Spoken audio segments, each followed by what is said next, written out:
Hello दोस्तों, आज हम पढ़ेंगे rule of health in hypertension.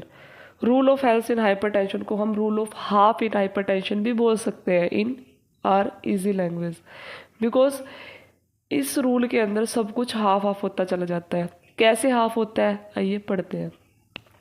For example, हमारे पास 400 लोग हैं। 400 लोगों में से 50% यानी कि 200 लोगों को ही हाइपरटेंशन के बारे में अवेयरनेस है। अब इन 200 में से 50% यानी कि 100 लोगों को ही डायग्नोज्ड है हाइपरटेंशन, मतलब 100 लोगों को ही पता है कि भाई मुझे हाइपरटेंशन की प्रॉब्लम है। अब इन 100 लोगों में से 50 यानी कि 100 का 50% यानी कि 50 लोगों को ही पता है कि हाइपरटेंशन का क्या ट्रीटमेंट है और 50 लोग ही ट्रीटमेंट ले रहे हैं। अब इस 50 में से 25 लोग यानी कि 50 का 50, 50 का हाफ 25 लोग ही एडिक्वेट तरीके से ट्रीटमेंट लेते हैं, रेगुलर मेडिसिन लेते हैं, अपना लाइफस्टाइल चेंज करते हैं हाइपरटेंशन को ट्रीट करने के लिए, हाइपरटेंशन को कंट्रोल करने के लिए। अब इसमें हमने क्या देखा कि सब कुछ हाफ हाफ होता चला गया।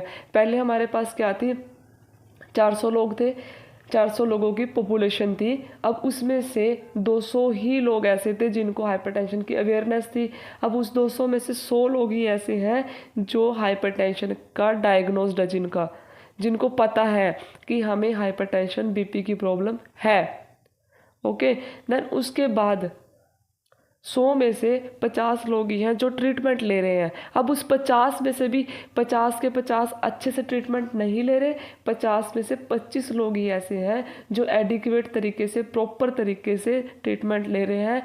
हाइपरटेंशन के अंदर सिर्फ मेडिसिन ही नहीं बल्कि लाइफस्टाइल चेंज करना भी ज़रूरी होता है। लाइफस्टाइल चेंज करना लाइक वेट को कम करना, डाइट के अंदर सोल्ट को कम करना, फैटी डाइट को कम करना, कोलेस्ट्रॉल के लेवल को कम करना, ये सारे कुछ ऐसे लाइफस्टाइल चेंजेस हैं जिनको कम करके हम हाइपरटेंशन को कंट्रोल कर सकते हैं।